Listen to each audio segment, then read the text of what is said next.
하나님의 말씀 고린도전서 10장 19절에서 22절까지입니다. 그런즉 내가 무엇을 말하느냐?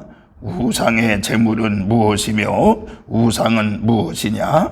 무릇 유대인이 제사하는 것은 귀신에게 하는 것이요 하나님께 제사하는 것이 아니니 나는 너희가 귀신과 교제하는 자가 되기를 원하지 아니하노라.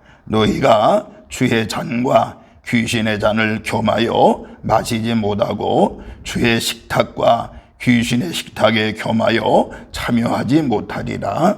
그러면 우리가 주를 노여하시게 하겠느냐? 우리가 주보다 강한 자냐? 아멘. 만복의 근원 되시는 아버지 하나님, 은혜와 사랑을 진심으로 감사를 드립니다. 이렇게 9월 세 번째 주일에 달려나와 하나님께 예배하고 기도하고 찬송하고 경배하는 우리 모든 성도들에게 하나님의 놀라우신 은혜와 사랑과 은총과 축복으로 함께하여 주옵소서. 오늘도 우리의 심령을 일깨워 주셔서 심령이 새로워지고 우리 생활이 새로워지고 하나님께 영광 찬송 올려드리는 귀한 시간이 되어지게 하옵소서. 하나님의 영으로 덮어주셔서 가지고 온 모든 문제를 해결받는 시간이 되어지게 하여 주옵소서. 못된 질병을 치유받는 시간이 되어지게 하여 주시었으며 하나님의 손에 완전히 붙들린 바 되어지는 시간이 되어지게 하여 주시었으며 내 마음의 소원이 이루어지는 은혜로운 시간이 되어지게 하옵소서.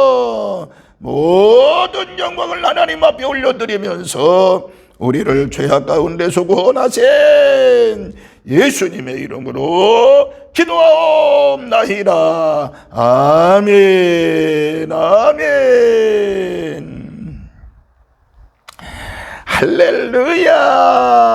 하나님의 놀라우신 은혜와 사랑과 은총이 오늘 이렇게 주님의 존재를 열려나와서 하나님께 예배하고 기도하고 찬송하는 우리 모든 성도들에게 하나님의 그 크신 은혜와 사랑과 은총이 함께 하시기를 주의 이름으로 축원합니다. 또한 이제 영상으로 말씀을 듣는 우리 모든 성도들에게도 한결같은 은혜와 사랑이 함께 하시기를 주의 이름으로 축원합니다. 오늘은 특별히 화요일 날이 바로 추석이 되겠습니다. 이게 추석 주간이 있는 주간이기 때문에 오늘 이 본문의 말씀을 선택을 해서 우리 성도와 추석, 성도와 한가위라고 하는 제목으로 같이 은혜를 나눌 때 그 놀라우신 은혜와 은총이 함께하는 역사가 있기를 주의 이름으로 축원합니다. 우리 추석 명절은 뭐예요?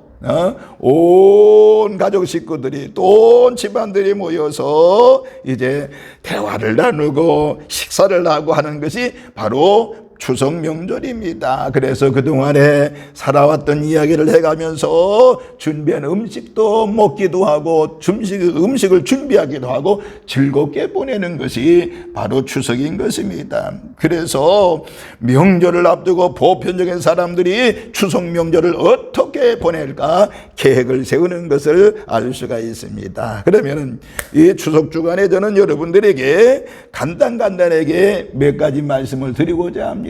우리 성도들이 꼭 알아야 되고 또 믿어야 되고 그리고 우리가 구체적인 신앙을 어떻게 가져야 되느냐라고 하는 것을 말씀을 드리고자 합니다. 첫 번째는요, 추석의 유래에 대한 말씀을 드리고 싶어요. 추석을 중추절이라고 하는데 가을을 초추, 그 다음에 중추, 그 다음에 종추 셋으로 나누는데 바로 음력 8월의 중간에 들었기 때문에 가운데 중자를 써서 중추절이라 이렇게 이야기를 하는 것입니다.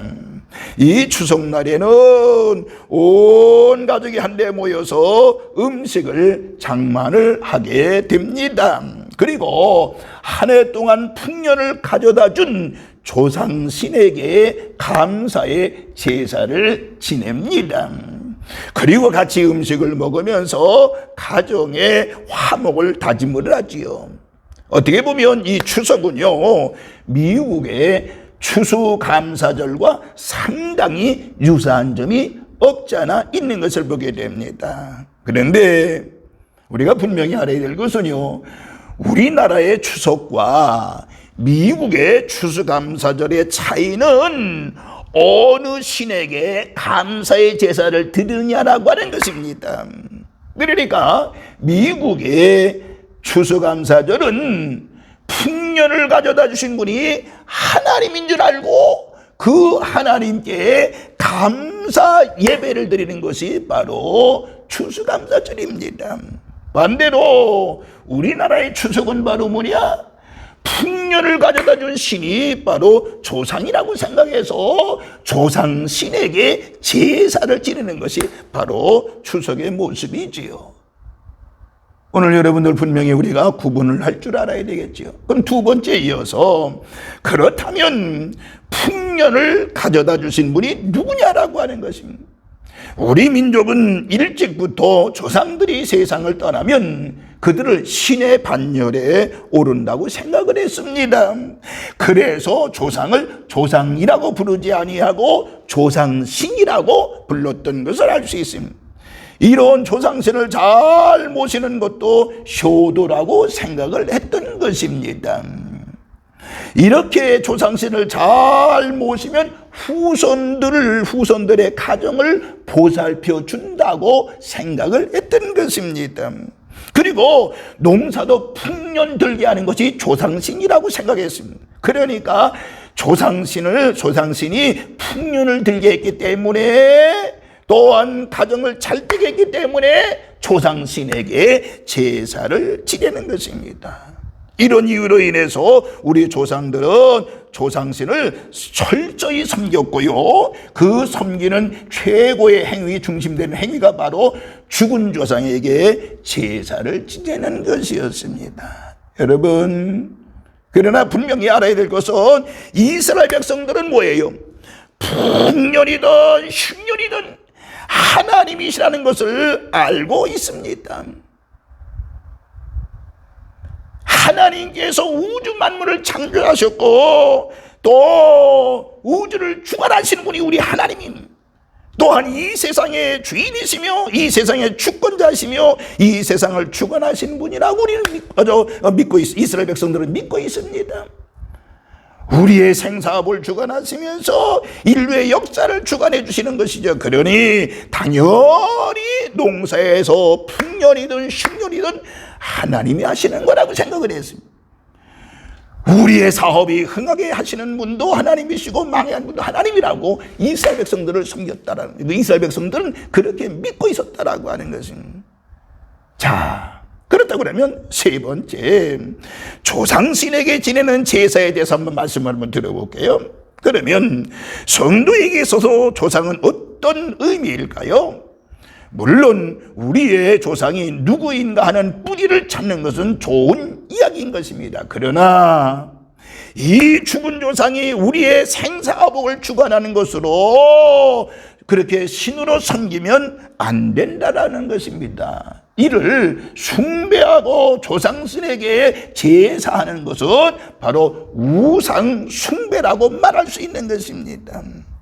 어떤 분들은 목사님, 조상에게 제사하는 것은 우리 민족의 전통이고 효도의 방법인데 우상 숭배가 되나요? 라고 합니다마는, 그러나 제사는 효도도 아니고요, 성경적으로는 맹렬하게 명백하게 우상 숭배라고 하는 것을 알아야 됩니다.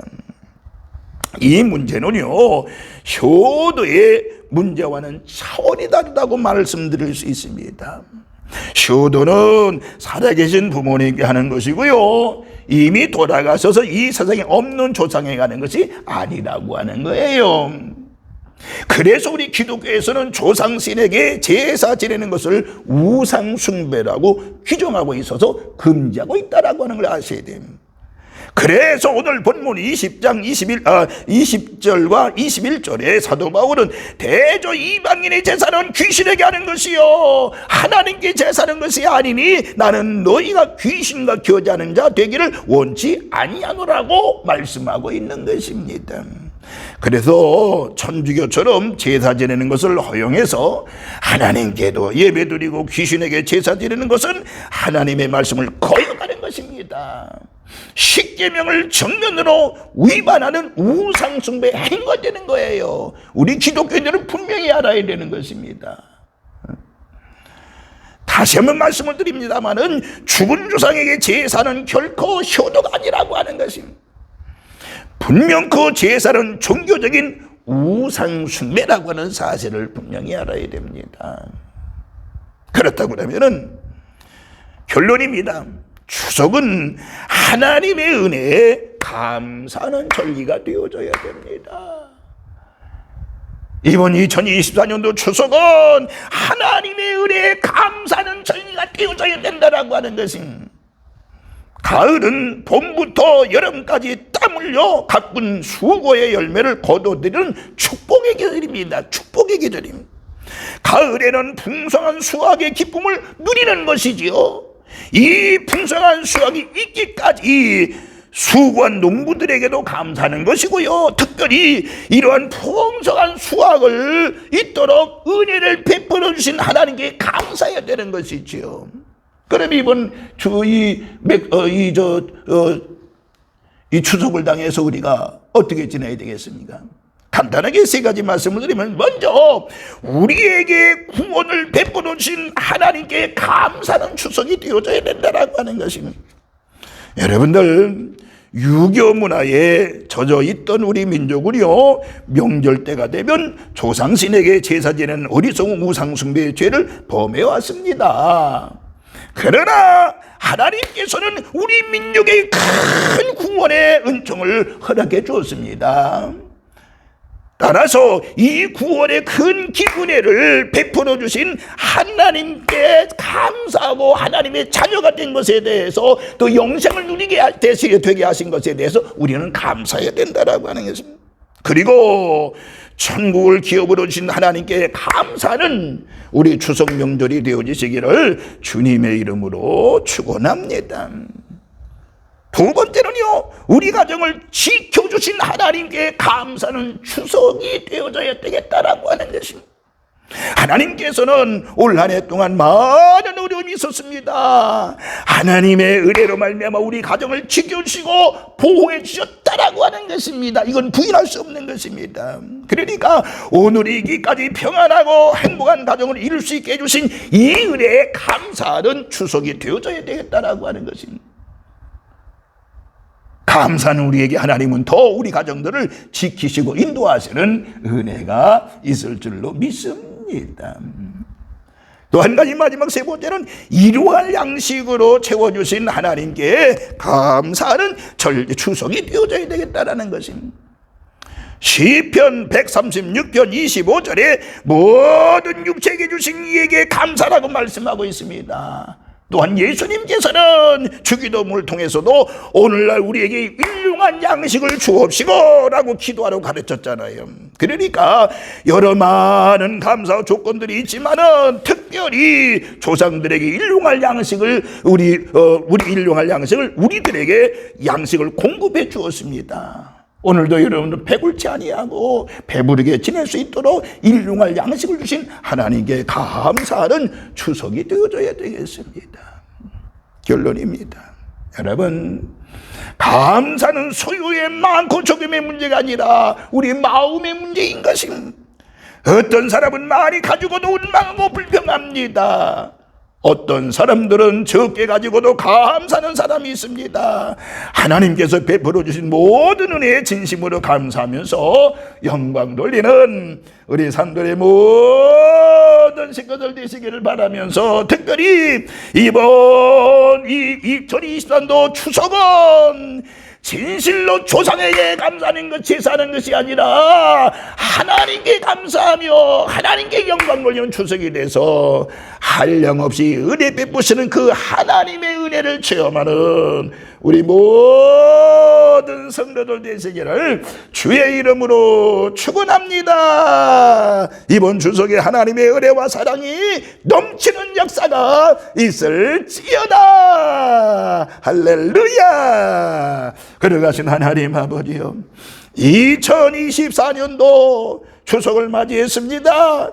이번 추석에 주여 조상신에게 제사하는 것이 아니라 살아계신 하나님께, 우리에게 풍성케 하신 하나님께 감사하는 추석이 될 수 있도록 은혜를 더하여 주옵소서. 아버지 하나님, 철두철미하게 주님을 섬기며 주님을 의지하고 주님의 한량없는 은혜를 체험하며 사는 우리 산돌의 모든 식구들 되어지게 하여 주시옵시며, 이 추석 기간 동안에 우리들의 가정을 지켜주셔서 머리털 하나 상하지 아니하도록 모든 것을 지켜주시고 사건 사고 나지 않도록 하나님께서 인도하여 주옵소서. 오늘도 마음으로 믿음으로 예배하는 우리 성도들에게 영육간의 강건함의 은혜가 있을지어다. 육체적인 모든 질병도 떠나가는 역사가 치유되는 놀라운 역사를 체험하는 역사가 있게 하여 주시옵시고, 마음의 모든 소원이 이루어지고 문제를 해결받는 놀라운 우리의 성도들 되어지게 하여